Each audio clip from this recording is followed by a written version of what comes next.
नाज़रीन, अॼु दुनिया समेत पाकिस्तान में भी इंसानी हक़नि जो आलमी ॾियारो मल्हायो पियो वञे। हिन वक़्तु असीं मौजूदु आहियूं सिंध असेंबली जे ॿाहिरां, जिते ह्यूमन राइट्स खाते पारां सिंध असेंबलीअ खां कराची प्रेस क्लब ताईं वॉक करे रैली कढी वई आहे। अचो त अॻवाननि सां ॻाल्हि ॿोल कयूं त उन्हनि जो छा चवणु आहे। दुनिया जे जेके भी मज़ाहिब आहिनि, जेतिरा भी दुनिया में इंसानियत आहे, हमेशह हुननि इंसानियत जी प्रचार कई आहे, हमेशह बुनियादी हक़नि जी ॻाल्हि कई आहे। तो इंसान जॾहिं पैदा थिए थो त माने बुनियादी हक़नि सां पैदा थो थिए।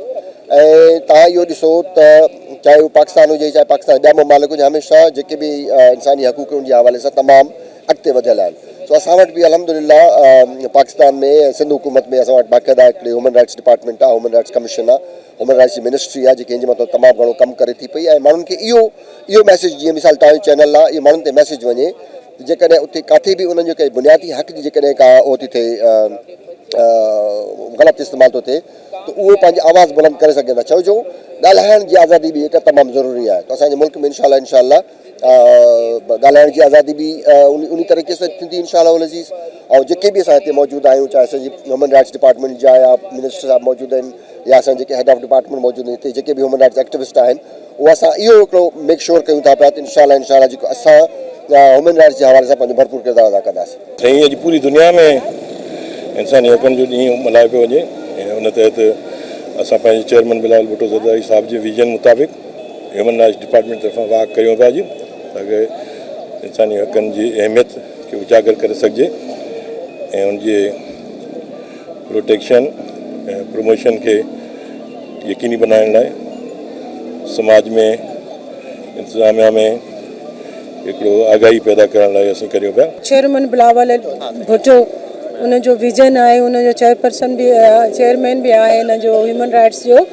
त पाकिस्तान में जिन जे हेठियनि तबक़नि सां ज़्यादतियूं पई थियनि ऐं काफ़ी अहिड़ा तबक़ा आहिनि जेके दॿिजी विया आहिनि, ऐं उन्हनि जे लाइ आवाज़ उथारण लाइ ख़ासि तौरु डिसेबल, तव्हां ॾिठो हूंदो, डिसेबल माण्हुनि सां असां यकजहती मुज़ाहिरो पिया कयूं ऐं उन्हनि माण्हुनि सां यकजहती मुज़ाहिरो था कयूं जेके असांजे पोइते पियल आहिनि ऐं उन्हनि जी कोई पुरसा हाल न आहे।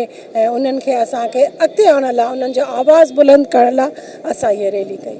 इहो आलमी हक़नि जो ॾिहाड़ो असां इन करे मल्हायूं पिया त जेके असांजा पोइते पियल माण्हू आहिनि, उन्हनि जी असां हेल्प करे सघूं। किथे का क़ानूनी तौर ते उन्हनि खे ज़रूरत हुजे त असां उन्हनि खे वकील वग़ैरह सभु ॿुधाए मिलाईंदा आहियूं।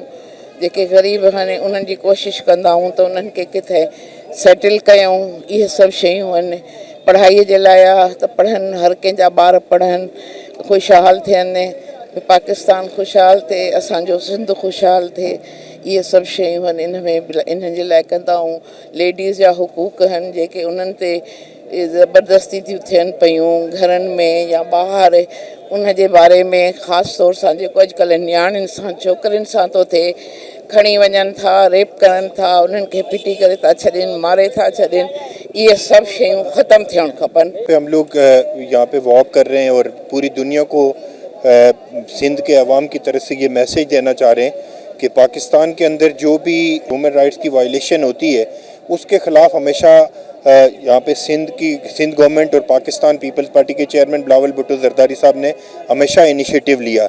आज के दिन हम रियासत पाकिस्तान को भी ये मैसेज कन्वे करना चाहते हैं कि जहाँ पे भी इंसानी हुकूक़ की वायलेशन होती है, बिलखुसूस बलूचिस्तान के हवाले से बड़ी रिजर्वेशन है, नेशनली और इंटरनेशनली बहुत सारे लोग इसके ऊपर क्वेश्चन कर रहे हैं। तो मैं समझता हूँ कि आज के दिन हम रियासत पाकिस्तान को ये रिक्वेस्ट करते हैं, ये मैसेज देते हैं कि इक्वली ट्रीट किया जाए पाकिस्तान के लोगों को। कैमरामैन जुल्फकार चांडियो संग अल्ताफ चन्ना, KTN न्यूज़, कराची।